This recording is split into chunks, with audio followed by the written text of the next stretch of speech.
It's Sunday night. Somewhere, someone is lying awake, stomach tight, already dreading an alarm that hasn't gone off yet. They call it the Sunday Scaries.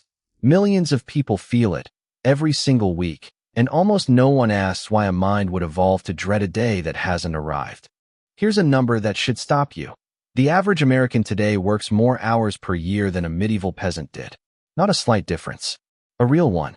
Medieval laborers had Sundays off, saints' days scattered through the calendar, long winter stretches with almost no farm work, averaging around 1,500 hours a year. The modern average sits well above 1,800. We have smartphones. We have antibiotics. We have grocery stores stocked in December with food grown on the other side of the planet. And somehow, we work more than people who lived in mud and timber huts 6 centuries ago.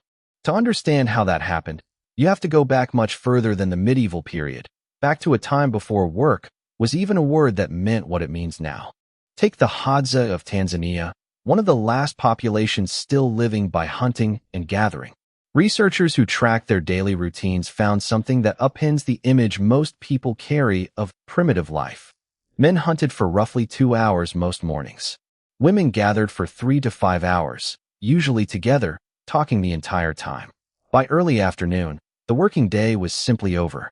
What followed was rest, games, music, storytelling. Hours of it, every day, not reserved for weekends or vacations. This wasn't some fragile abundance about to collapse. Anthropologists studying groups living this way have repeatedly clocked working hours around 3 to 5 hours a day, across environments assumed to be harsh and unforgiving.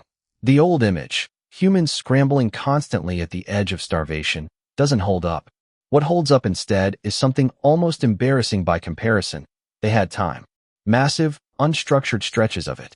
Enough time to paint on cave walls 40,000 years ago, to carve flutes from the hollow bones of birds, to develop stories complex enough that fragments of them may still echo in stories told today.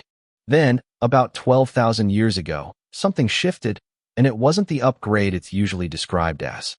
Agriculture arrived, and people started working more, not less. Crops don't pause for storytelling. They need planting, weeding, defending, harvesting, on a schedule the land dictates, not the person.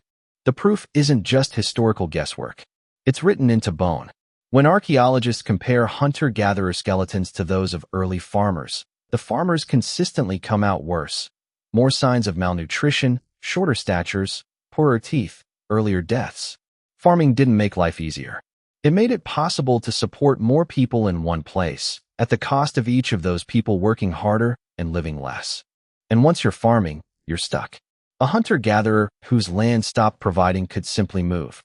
A farmer who'd invested a season into a field, who'd built something permanent, couldn't walk away without losing everything. That immobility is where ownership hardened into something real, land worth defending, grain worth hoarding, and for the first time, some people having noticeably more than others. From there, specialization followed almost automatically. Potters who only made pots. Weavers who only wove. People who no longer knew how to feed themselves without someone else's help, which meant they needed systems, trade, and eventually, hierarchy to hold it together. Jobs weren't an invention born from progress.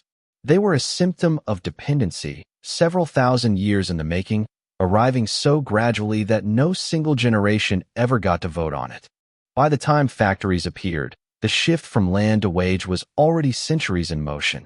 It just accelerated violently. People sold hours instead of harvests, 10, 12, 14 hours a day, in buildings they'd never own, making things they'd never use. Children in mines. Women breathing cotton dust in mills.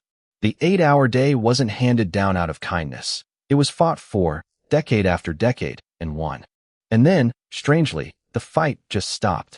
We accepted 40 hours a week as normal, then built entire lives around that assumption. Mortgages, insurance, retirement plans, all of it betting on decades of continued labor. Productivity has soared since the 1970s. Wages haven't kept pace. We produce more per hour than any humans in history and somehow still feel behind. Ask someone who they are today and watch what comes out first. Not what they love, not what keeps them up at night for good reasons. What they do for money.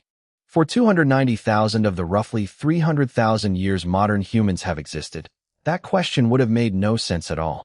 The person lying awake on Sunday night isn't broken and isn't lazy. They're carrying a nervous system built for a world with far more unstructured time than the one it woke up in, still waiting, quietly, for hours that were traded away long before they were born to miss them.